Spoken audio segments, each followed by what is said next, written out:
you learn a lot from a lot of these other players. And I still remember Disen's, we had a conversation many, many years ago when I first got started, so it still means a lot of just the advice or wisdom that you're getting from everyone. The downside of going last is I have the least amount of time, and we heard all these great ideas from everyone else already. But I will add to a few of these of what contributed to the success. So this is my, I guess, 4th year. Last year was a 3rd year solo agent. I did the 63 transactions for 80 million plus. And this year our goal is to hopefully double that again. And we've been doubling it pretty much every year. And you learn all these different tactics and different tricks. But the key is, as you get business and as you look at your database, understand where is that business coming from. I don't think people do that enough, right? So if you're getting a lot of business from past referrals, maybe you should be doubling down on those efforts. Maybe more events, more gatherings, because they're very, very effective. You could probably actually squeeze and get a lot more if you did that. Or if you're spending on door knocking, that could be a great opportunity for you to say, look, this is working. Why don't we expand our farm? What can we do differently to improve it? Right? It's all about the gradual improvements of whichever the lead source is coming from. And they all work. As you guys can hear, they all work. So I do a lot on YouTube, and that has been very effective for myself. And so what am I doing for that? I realized, okay, I got an X business from YouTube or social media. I should make my content better. Maybe I should hire people.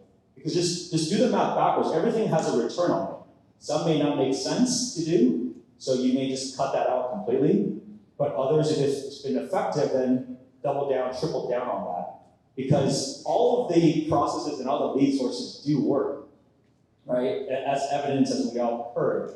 But the issue that I see a lot of people do is they kind of just dibble-dabble a little bit of each. They don't actually master it. They're not spending the time that it takes. Because at the end of this call or this conference is understanding where did all of your business come from? Like, look into that, and look into how much was spent on it, and what is the return on that? Should you be doubling down on that? Should you be taking more of your referrals out for lunch, catching up, being closer to them, right? That's how I look at my business, and I keep tweaking, because as I keep doubling up, I don't have the fortunate opportunity to get 90% referrals, especially when I'm just at this stage. So I have to think about what are ways to bring in leads, right? Whether it's open house, or whether it's farming, whether it's Facebook ads, whether it's Zillow, whether it's YouTube. But the key is, even though as I'm expanding, I need to focus on, okay, is this working? And just kind of putting more and more effort and trying to just get better on that particular craft. If you guys do that, your business will double easily. There's no doubt that it will double. I'm proof of that. I don't do anything special. I just look at what other people are doing and just modify that to my own and what I personally enjoy doing. Right? I would not door knock. I don't like that face-to-face humiliation, so I don't do it. And you don't have to. The reality is you don't have to do all of these things. You can just focus on a few and you can do extremely well. I think the other thing that's always interesting is, as much as we produce, I mean, just think about San Mateo County. I looked at the numbers. I think San Mateo County has roughly about 300 to 400 homes on the market each week. And as much numbers as we do, we're like not even a fraction of that, and that's per week. So I think that gives everyone hopefully the opportunity where everybody can do a lot as long as they focus on those things of where those leads are coming from and just really fine-tuning that. I think that's my core message, and that certainly helped me. And as I keep growing, the other thing I'll mention is, we heard about it, what Trent she's doing is leverage, right? I think most people that I spoke have grown very quickly. There's only so much as an individual can do. And so I'm personally growing my team, I'm hiring agents, and that's kind of the next evolution for most people, to be able to do a higher amount. Because for us to be able to do 50, 100, 200, we can't generally just do it on our own. It's just not fun, and it's also way more hectic, and we probably wouldn't give the clients the best service, to be very fair, right? And so that's a great opportunity for those that are in the audience here or that are listening, is the teams that are growing, they have something going on, and it's probably best for you to try to jump on that ship, to learn from them quickly, to get a lot of deals done, and because they have a system in place. So You just need to then refine the skills, the sales ability, the approach to really ride on their coattails. And then at the end of the day, you can then decide what you want to do after. You want to keep staying with the team or doing your own thing. But you're going to learn a lot faster by doing that approach. I'm going to answer your questions.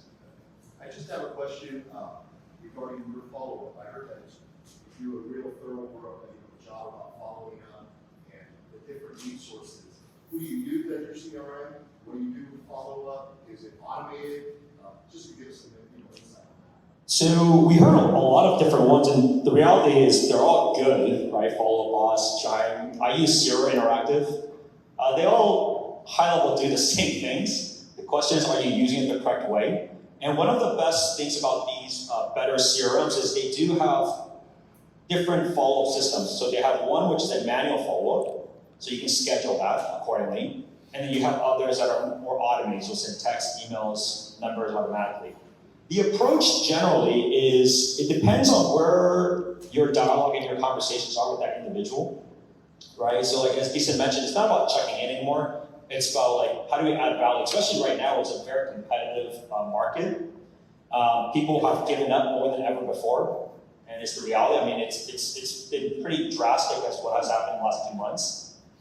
It's hard for a lot of people to comprehend that.